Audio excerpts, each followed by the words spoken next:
السلام علیکم ورحمۃ اللہ وبرکاتہ۔ الحمدللہ رب العالمین والعاقبۃ للمتقین، الصلاۃ والسلام علی سید الانبیاء والمرسلین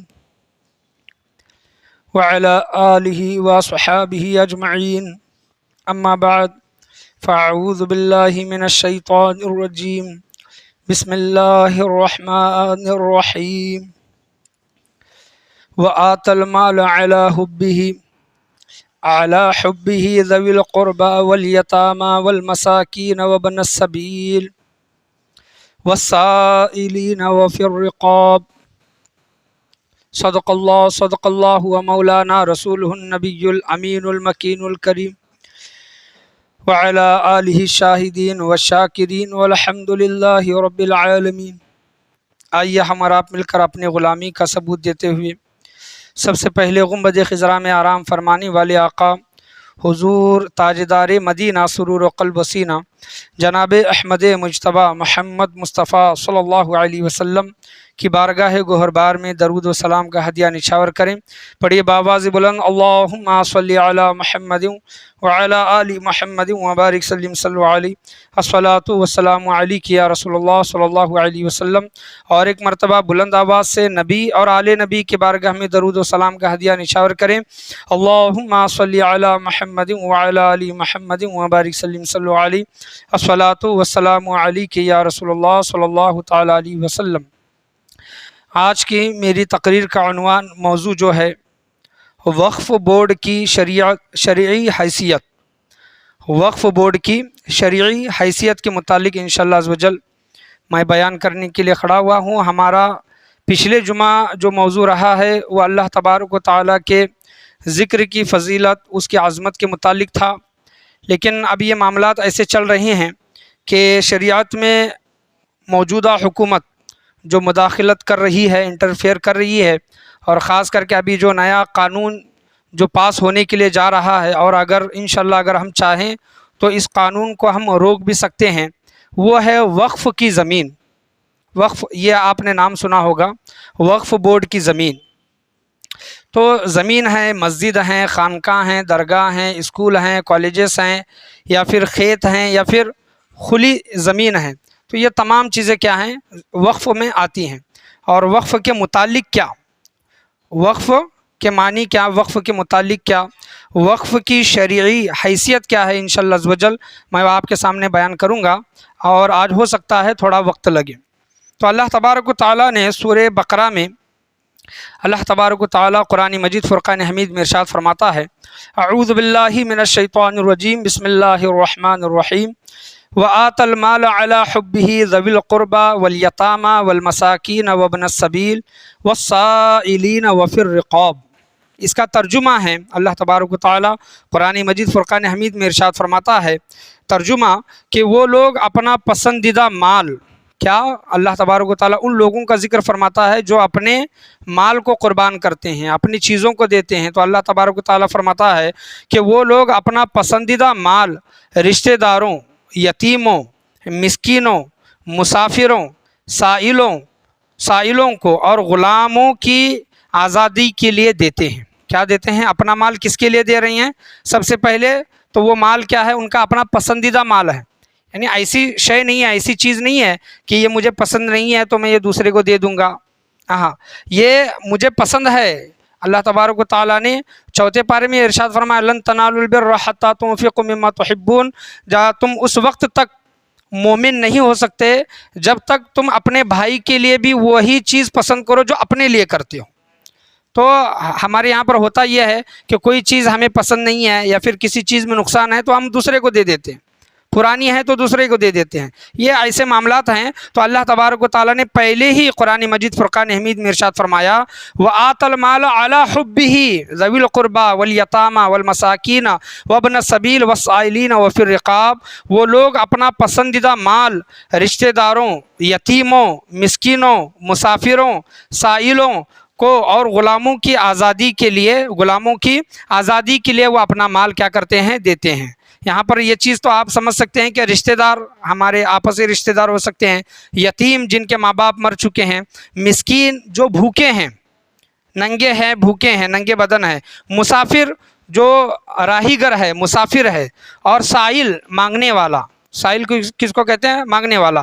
اور غلام یعنی اس وقت اس زمانے میں غلاموں کو خریدا جاتا تھا، بیچا جاتا تھا، تو غلاموں کو آزاد کرنے کے لیے اپنا مال جو دیتے ہیں، اللہ تبارک و تعالیٰ نے قرآن مجید فرقان حمید میں ان لوگوں کا ذکر فرمایا۔ تو یہ ہم کچھ بھی چیز اگر دے رہی ہیں تو وہ ہم وقف کر رہی ہیں۔ کیا کر رہے ہیں؟ اللہ کے نام پر دے رہے ہیں، فی سبیل اللہ ہم دے رہے ہیں، اللہ کے نام پر دے رہے ہیں۔ تو دیکھیں کہ حضور صلی اللہ تعالیٰ علیہ وسلم نے حدیث کریمہ میں ارشاد فرمایا، مسلم شریف کی حدیث ہے کتاب الجنائز، کہ آپ صلی اللہ علیہ وسلم نے ارشاد فرمایا کہ انسان جب مر جاتا ہے تو اس کے اعمال منقطع ہو جاتے ہیں۔ حضور صلی اللہ علیہ وسلم نے کیا فرمایا؟ انسان جب مرتا ہے تو اس کے اعمال منقطع یعنی کٹ ہو جاتے ہیں۔ انسان مرنے کے بعد نماز نہیں پڑھ سکتا، حج نہیں کر سکتا، روزہ نہیں رکھ سکتا، نیک کام نہیں کر سکتا، یہ تمام چیزیں ہیں، زکوٰۃ نہیں دے سکتا۔ جب تک زندہ ہے تب تک یہ حکم ہے، صدقہ جاریہ ہے، صدقہ ہے، غریبوں کی مدد کرنا، یہ تمام چیزیں کیا ہیں؟ یہ جب تک ہم زندہ ہیں تب تک ہم کرتے رہیں گے، اس کا ثواب ملتا رہے گا۔ آپ صلی اللہ علیہ وسلم نے ارشاد فرمایا کہ جب انسان مر جاتا ہے تو اس کے اعمال منقطع ہو جاتے ہیں، کٹ ہو جاتے ہیں، لیکن 3 ایسے اعمال ہیں۔ حضور صلی اللہ علیہ وسلم نے کیا فرمایا کہ انسان کے 3 ایسے اعمال ہیں کہ مرنے کے بعد بھی وہ اعمال کا بدلہ اللہ تبارک و تعالیٰ اس کو قبر میں عطا فرماتا ہے، قبر میں اس کو ملتا ہے۔ یہ کیا مسلم شریف کی حدیث ہے کہ پہلا، آپ صلی اللہ علیہ وسلم نے ارشاد فرمایا کہ پہلا عمل صدقہ جاریہ۔ کیا عمل؟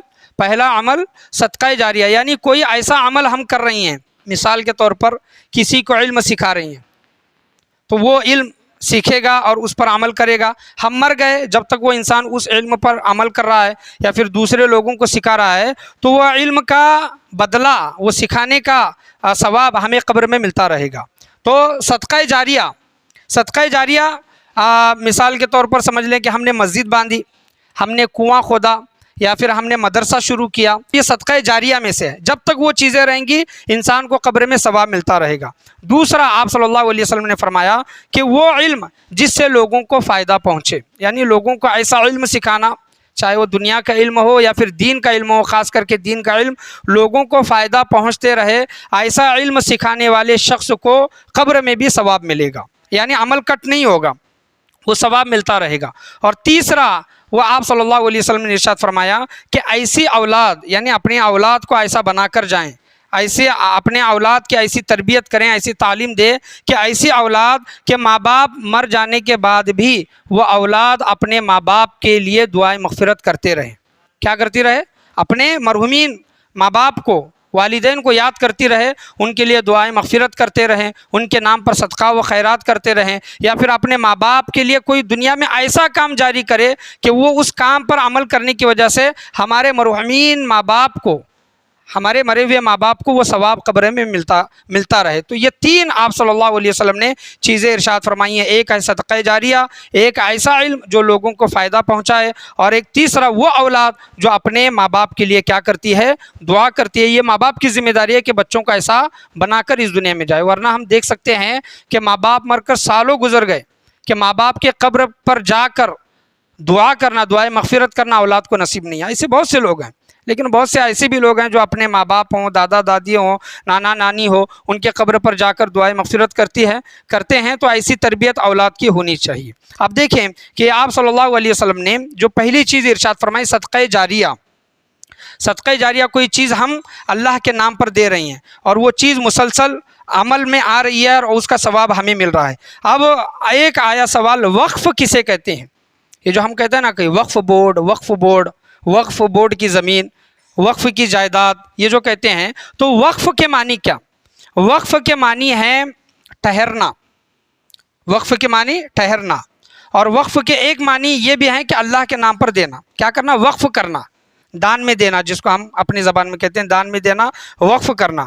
تو وقف کی تعریف کی گئی ہے کہ کوئی انسان اپنی جائیداد منقولہ طور پر یا غیر منقولہ طور پر کسی شے کو اللہ کی راہ میں ایک مرتبہ کسی مسجد یا مدرسہ یا کسی اور کو دے دے تو وہ زمین وقف کی زمین کہلاتی ہے۔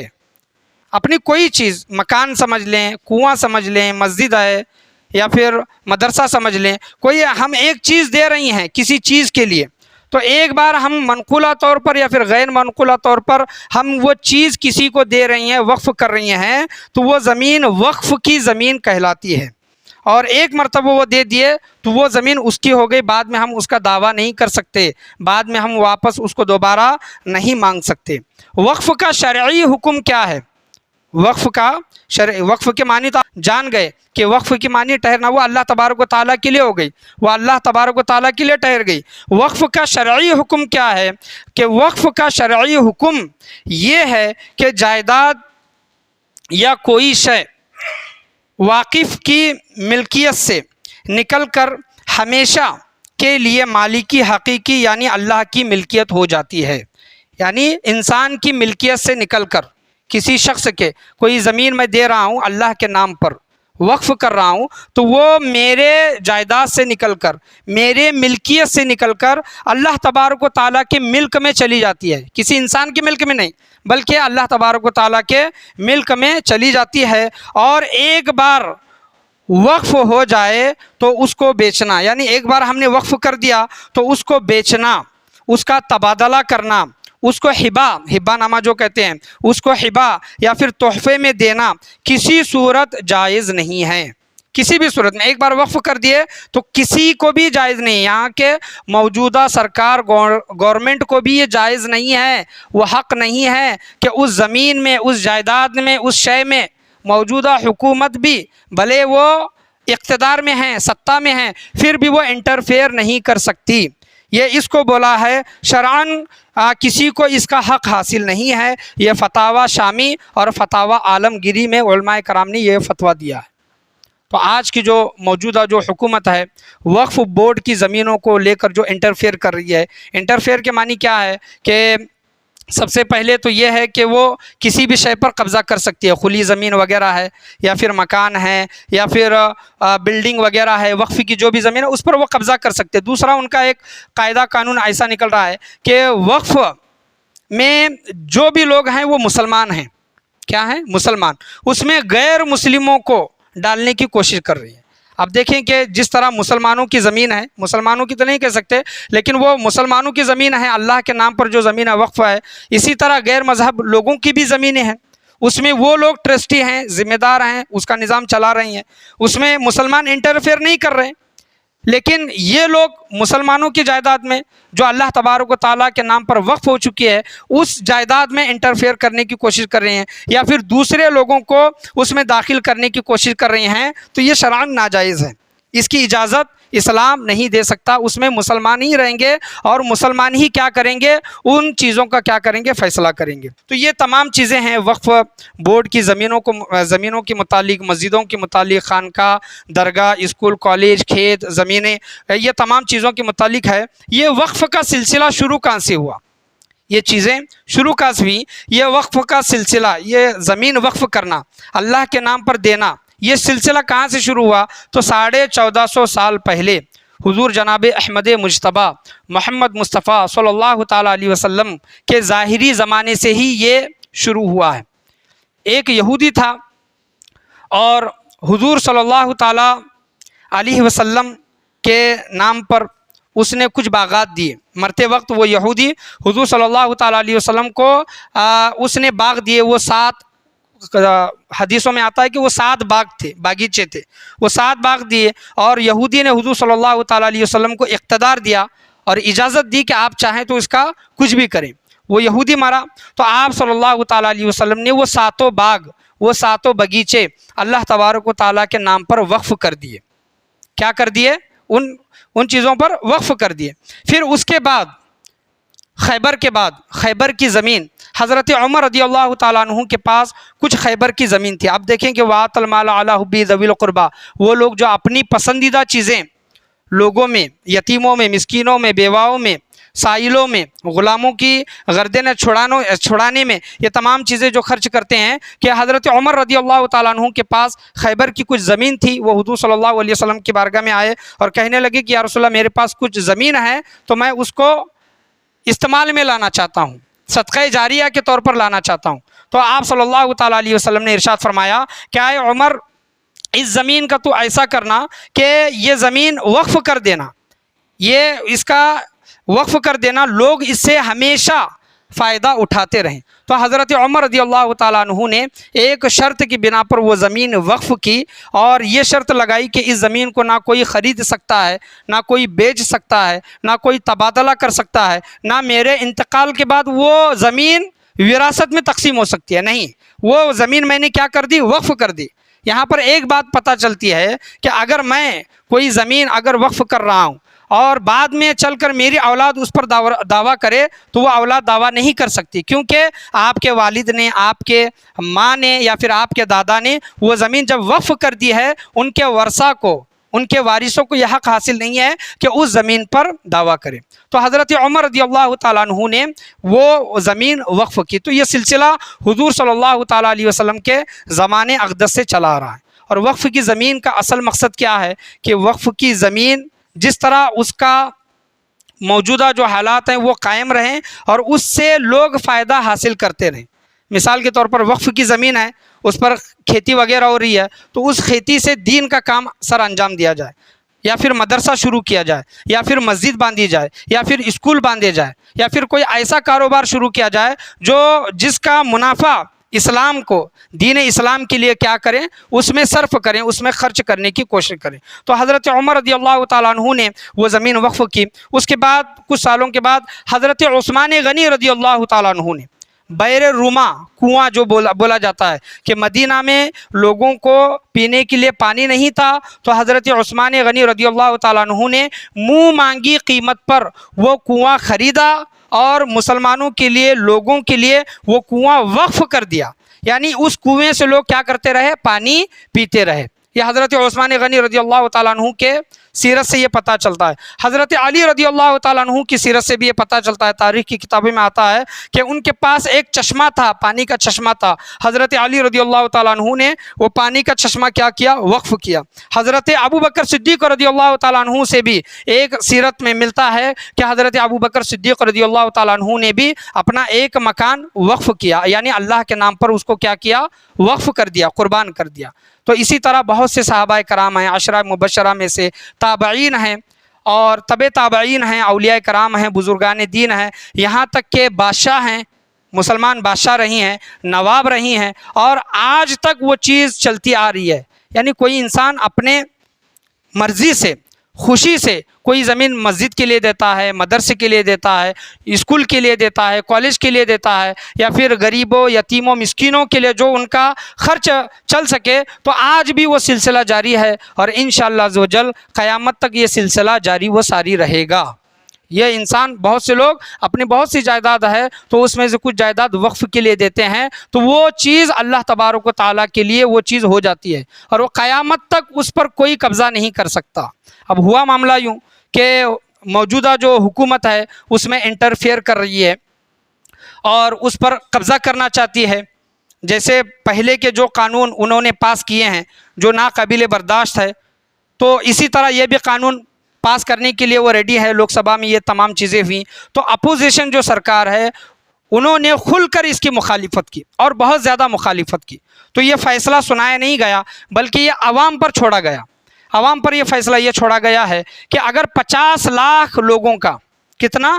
50 لاکھ لوگوں کا اس میں نشید آتا ہے، نشید یعنی مخالفت آتی ہے کہ ہم اس بل کو نہیں مانتے، جس طرح یہ وقف بورڈ چل رہی ہے اسی طرح یہ چلتی رہے، اس میں کسی کی بھی انٹرفیئر نہیں چلے گی، کوئی نان مسلم اس میں شامل، ذمہ دار کے طور پر اس میں شامل نہیں ہو سکتا۔ یہ تمام جتنے بھی بل میں وہ جو لکھے ہیں، قانون جو لکھے ہیں، اگر 50 لاکھ لوگ اس کی مخالفت کرتے ہیں، تاریخ بولی گئی ہے 13 تاریخ سے پہلے 50 لاکھ لوگ اس کی مخالفت کرتے ہیں، تو یہ بل، یہ قانون فیل ہو جائے گا، یہ قانون نہیں بنے گا۔ تو یہ ہماری تمام لوگوں کی ذمہ داری ہے. آپ سے بھی گزارش ہے کہ آپ بہت سے لوگ اس میں سوشل میڈیا استعمال کرتے ہیں، فیس بک ہے، واٹس اپ ہے، انسٹاگرام ہے، اور بھی سوشل میڈیا کے ایپس ہیں. تو آپ میں ان تمام چیزوں کا آپ کو پتہ چلا ہوگا کہ ایک جمعیت علماء ہند اور مسلم پرسنل لاء بورڈ نے ایک بارکوڈ نکالا ہے، وہ مسجد کے باہر لگایا گیا ہے پرچہ. نماز ہونے کے بعد اگر آپ اسمارٹ فون یوز کرتے ہیں اور آپ جی میل ہے، آپ کا جی میل اکاؤنٹ ہے، تو وہ بارکوڈ آپ اسکین کریں، گوگل سے اسکین کریں، اور اسکین کرنے کے بعد پورا وہ تیار شدہ ہے جو ای میل جو لکھا ہے، اس بل کی جو مخالفت کی گئی ہے، اس کا جو نشید کیا گیا ہے، اس کو رد کرنے کی اس میں کوشش کی گئی ہے، وہ تمام چیزیں لکھی ہوئی ہیں. صرف اس میں آپ کا نام ڈالنا ہے، آپ کے سٹی کا نام ڈالنا ہے، اور آپ کے اسٹیٹ کا نام ڈال کر وہ ای میل سینڈ کرنا ہے 13 تاریخ سے پہلے. اور آپ جمعہ سے پہلے 3.5 لاکھ یا پھر 4 لاکھ کے قریب تک یہ تعداد پہنچی ہے. ابھی بھی بہت کم یہ تعداد ہے. ہمارے پاس ایک موبائل رہتا ہے، گھر میں 1-2 موبائل رہتے ہیں، نیٹ رہتا ہے، اس میں جی میل اکاؤنٹ تو ہونا ہی چاہیے. تو آپ اپنے موبائل سے بھی کریں، گھر میں جتنے بھی موبائل ہے اس سے بھی بارکوڈ اسکین کر کے وہ جی میل بھیجنے کی کوشش کریں. آپ کے آزو بازو پڑوس میں جو لوگ رہتے ہیں ان کو بھی یہ چیزیں بتائیں. جو مسلمان ہیں ان چیزوں سے واقف نہیں، اپنے اپنے کام دھندے میں وہ لگے ہیں، نہ نیوز دیکھتے ہیں ہندوستان میں کیا چلا ہے، ان کو کچھ بھی خبر نہیں. ایسے لوگ بھی ہیں، ان کو کچھ بھی معلوم نہیں. تو ان لوگوں کا آگاہ کریں، اپنی گھر کی عورتوں کو بتائیں، اور ہو سکے تو اپنی گھر کی عورتوں کا اگر آپ آزو بازو بھیج کر وہ موبائل سے اگر آپ جی میل بھیج سکتے ہیں تو بھیجنے کی کوشش کریں. یاد رکھیں کہ اگر 50 لاکھ وہ ای میل نہیں گئے، وہ جوابات نہیں گئے، تو یہ بل پاس ہو سکتا ہے. اور یہ جب بل پاس ہوگا تو اس میں حکومت چاہے تو کسی بھی طرح کے قاعدے قانون لگا سکتی ہے. ہو سکتا ہے کہ ہمارے زمینوں پر وہ قبضہ کرے، ہو سکتا ہے کہ ہماری خانقاہ، ہماری درگاہ، ہماری اسکول، ہماری مسجدوں پر وہ قبضہ کرے، یا پھر ان کے من چاہے وہ باتیں ہم پر تھوپنے کی کوشش کرے. تو ان چیزوں کا روکنا ضروری ہے. مسلمانوں کی لیے یہ فرض ہے، کیونکہ جو چیز ہم نے اللہ تبارک و تعالیٰ کے نام پر وقف کی ہے، حضور صلی اللہ علیہ وسلم نے وقف کی، صحابہ کرام نے وقف کی، تابعین نے وقف کی، بادشاہوں نے، نوابوں نے وہ چیزیں وقف کیا ہے. ہمارے باپ دادا پردادا نے بھی کچھ زمینیں وقف کی ہوگی. تو ان وقف کی ہوئی چیزوں پر کسی کا حق نہیں ہے، ہمارا بھی حق نہیں ہے، اور موجودہ جو سرکار ہے جو اس میں انٹرفیئر کرنا چاہتی ہے اس کا بھی حق نہیں ہے. تو اس کا ایک نشید کرنے کا، مخالفت کرنے کا یہ بہترین طریقہ ہے کہ آپ ای میل بھیجیں اور اس بل کو روکنے کی کوشش کریں. وہ باہر، مسجد کے باہر وہ پوسٹر لگایا گیا ہے. آپ اپنے چاہے آپ کو اگر معلوم ہے تو اسکین کر کے آپ خود اس پر وہ جی میل بھیجنے کی کوشش کریں، ای میل بھیجنے کی کوشش کریں. ورنہ مسجد کے باہر نماز ہونے کے بعد ایک 10 12 15 لوگ ہمارے رکے ہیں مسجد کے، وہ آپ سے موبائل لے کر اسکین کر کے وہ طریقہ آپ کو بتائیں گے، وہ آپ سیکھیں اور دوسرے لوگوں کو بتانے کی کوشش کریں. اب ہو کیا رہا ہے، اگر مسلمان یہ چیزیں نہیں کریں گے، اب دیکھیں کہ وہ بل کا معاملہ کب سے چل رہا ہے. 3 لاکھ 3.5 لاکھ بول تو بہت ہی معمولی تعداد ہے. 20 کروڑ مسلمان ہیں، اس سے بھی زائد. اور رپلائی کتنے گئے ہیں؟ 3 لاکھ 3.5 لاکھ. تو مسلمان ابھی بھی سویا ہوا ہے. مسلمانوں کو پتہ نہیں کہ اس کے خلاف کیسی سازشیں چل رہی ہیں، کیا گورنمنٹ نے سوچ کر رکھا ہے اس کو تکلیف دینے کا، مسلمانوں کو تکلیف دینے کا جو بھی سوچ کر رکھا ہے. مسلمان جاگ جاؤ، ورنہ ایک ایسا وقت آئے گا کہ آپ کو مسجدوں میں بھی گھسنے نہیں دیا جائے گا. یاد رکھیں، یہ بہت سی ایسی باتیں ہیں، بہت سے لوگ نہیں جانتے. بیدار ہونے کی کوشش کریں، زندہ ہیں تو زندہ ہونے کا ثبوت دینے کی کوشش کریں. اور معاملہ یہ چل رہا ہے کہ جو نان مسلم ہیں، جو مسلمانوں کے لیے اپنے دل میں نفرت رکھتے ہیں، تو وہ لوگ بھی ایک کام شروع کیے ہیں کہ ہم اس بل کے ساتھ میں ہیں، ہم اس بل کو سپورٹ کرتے ہیں، آپ یہ قانون لے کر آئے. تو وہ بھی کوشش کر رہے ہیں کہ یہ بل لاگو ہو. تو ہمیں یہ کوشش کرنا چاہیے کہ یہ بل لاگو نہ ہو، یہ قانون پاس نہ ہو. تو لوگوں کو سمجھانے کی کوشش کریں. خاص کر کے مہاراشٹر میں ماحول بہت ہی گرم ہے، فضا بہت ہی الگ ہے کہ لڑائی دنگے وغیرہ لگانے کی کوشش وغیرہ کی جا رہی ہے. اسی ضمن میں جو رام گیری جو مہاراج ہے، میں بولا نہیں تھا گستاخی نبی صلی اللہ علیہ وسلم پر، کیونکہ وہ موضوع نہیں آیا تھا، لیکن آج اس موضوع پر میں بات کرنے کی کوشش کروں گا. رام گیری مہاراج نے جو جناب محمد رسول اللہ صلی اللہ تعالیٰ علیہ وسلم پر جو گستاخی کی ہے، جو بہتان جو باندھا ہے اور غلط سلط الفاظ کیے ہیں، یہ سوچی سمجھی سازش ہے، یاد رکھیں۔ بہت سے لوگ جانتے ہیں، اس میں بہت سے لوگ جانتے ہیں، یہ ویڈیو دوسرے جگہ بھی جائے گا، تو یہ یاد رکھیں کہ یہ سوچی سمجھی سازش ہے تاکہ مسلمان بھڑکیں اور نان مسلم لوگ ہیں ان کو دکھائیں کہ دیکھیں کہ مسلمان ایک طرف ہیں تو آپ بھی ایک طرف ہو جاؤ۔ الیکشن کا معاملہ چل رہا ہے تو مسلمانوں کا ووٹ ایک طرف جائے گا اور جو نان مسلم ہیں جو ان کے ساتھ میں ہیں ان کا ووٹ ایک سائڈ میں جائے گا، تو مسلمان تعداد میں کم ہیں، تو جو بھی الیکشن کے لیے ٹھہرے گا وہ مسلمانوں کی طرف سے یا پھر مسلمان جس کو ووٹ کریں گے وہ ہار جائے گا۔ اور جو ان کو خوش کرنے کے لیے جو حضور صلی اللہ علیہ وسلم کی شان میں گستاخی کی جا رہی ہے یا پھر یہ بولا جا رہا ہے کہ تم کو مسجد میں گھس کر ماریں گے، تو یہ سب تمام چیزیں یہ پری پلان ہے، یاد رکھیں۔ مسلمانوں کو بھڑکانے کی، اکسانے کی یہ کوشش کی جا رہی ہے، مسلمان سمجھے اس بات کو۔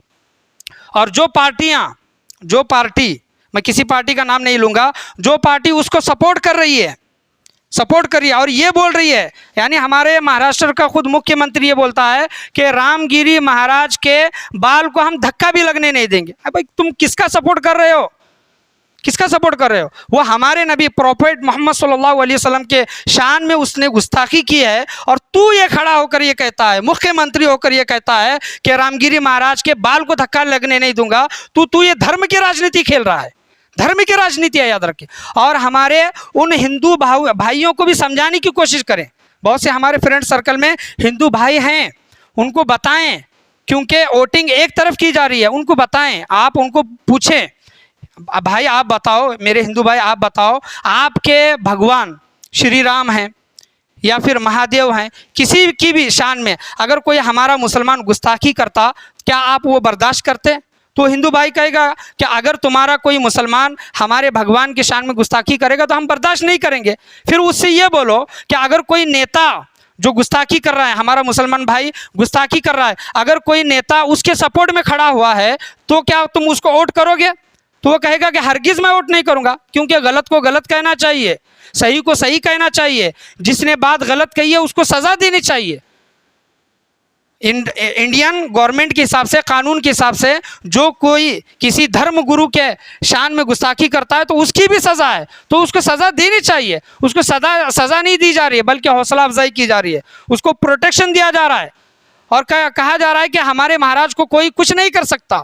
تو یہ کیا ہے؟ یہ سبھی کا سبھی پلاننگ ہے۔ ہندو بھائیوں کو سمجھانے کی کوشش کریں کہ آپ کو بہلایا جا رہا ہے، دھرم کے نام پر آپ کو بہکانے کی، گمراہ کرنے کی کوشش کی جا رہی ہے۔ یاد رکھیں کہ یہ جس طرح لوگ مسلمانوں کو نقصان پہنچانے کی کوشش کر رہے ہیں، صرف جیتنے کے لیے یہ معاملہ کر رہے ہیں۔ یاد رکھیں کہ اگر نقصان مسلمانوں کو ہوگا تو اس میں مسلمانوں کے ساتھ ساتھ نان مسلم لوگوں کو بھی نقصان ہوگا، یاد رکھیں، ہوگا ان کو بھی نقصان، کیونکہ اگر 4 گھر مسلمان کے جلتے ہیں تو ایک نہ ایک گھر اس میں نان مسلم کا ضرور ہوتا ہے۔ ہمیں اگر نقصان پہنچ رہا ہے تو تمہیں بھی نقصان ضرور پہنچے گا۔ ایک مکھیہ منتری ہے، اس کے ساتھ میں کھڑے ہو کر یہ کہتا ہے کہ ہم اس کے بال کو دھکا نہیں لگنے دیں گے، اور ایک پارٹی کا بڑا نیتا ہے اس کے ساتھ بیٹھ کر فوٹو نکالتا ہے، اور ہمارے میرٹھ کا ایک بہت بڑا نیتا ہے، بہت بڑی ہستی ہے، وہ ان کے سپورٹ میں ہے، وہ کہہ رہے ہیں کہ وہ فوٹو گستاخی کرنے کے پہلے کا فوٹو ہے، وہ بعد کا فوٹو نہیں ہے، یہ کہہ کر ان کی دفاع کر رہا ہے۔ وہ نیتا کس کی کر رہا ہے؟ ان کی دفاع کر رہا ہے۔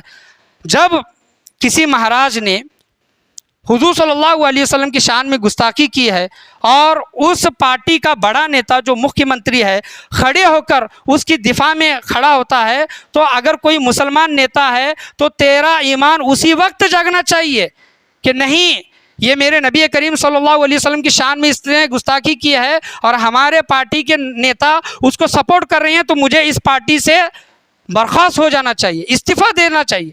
تو نہیں، بہت سے لوگ تو ایمان میٹر نہیں کرتا، یاد رکھے، نیتا لوگ جو ہیں ایمان ان کا باقی رہے نہ رہے وہ یہ چیز سوچتے نہیں، بلکہ کرسی باقی رہنا چاہیے، اور جو ہمیں حکومت مل رہی ہے وہ باقی رہنا چاہیے، پوسٹ باقی رہنا چاہیے۔ ایمان اگر جاتا ہے تو چلا جائے، ان کو ایمان کی کچھ فکر نہیں ہے۔ یاد رکھیں جو اصل میں جو زندگی میں جو چیز ہمیں اہم رکھتی ہے وہ ایمان ہی ہے، اور ایمان تمہارا اس وقت جانچا جائے گا، دیکھا جائے گا کہ تمہارے نبی کی شان میں گستاخی کی جا رہی ہے تو تم خاموش ہو یا پھر لڑ رہے ہو، کس طرح سے لڑ رہے ہو۔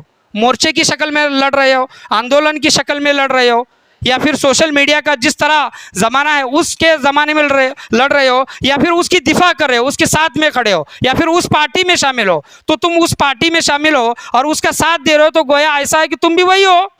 تو ہمارے مسلمانوں کو سوچنا چاہیے, اس کے کام بہت بڑے بڑے ہیں, خدمات بہت بڑی ہیں, میرا شریف میں خدمات بہت بڑی ہیں, کام بہت بڑے ہیں, لیکن جو نبی کی شان میں اگر کوئی گستاخی کرتا ہے, اگر ہمارے ماں باپ بھی ہیں, نیتا تو بہت دور کی بات, نیتا بہت دور کی بات, اگر ہمارے ماں باپ بھی ہیں تو ہمیں ان سے دور ہونا چاہیے. یاد رکھیں, خونی رشتہ دار بھی ہے, اگر کوئی نبی کی شان میں گستاخی کرتا ہے اور اس کا سپورٹ کر رہا ہے تو اس کا بائیکاٹ کرنا چاہیے, اس سے دور ہونا چاہیے, کیونکہ گستاخی نبی کی سزا معاف نہیں ہو سکتی. یاد رکھیں, اگر اسلامی حکومت ہوتی تو سر قلم کرنے کا حکم ہوتا, لیکن انڈین بھارت سرکار ہے تو یہاں کے لاء کے حساب سے وہ تمام چیزیں چلیں گی. ہم قاعدہ قانون ہاتھ میں نہیں لے سکتے, لیکن ہمارا ایمان جانچا جائے گا, ہمارا ایمان دیکھا جائے گا کہ تمہارا ایمان زندہ ہے کہ نہیں ہے.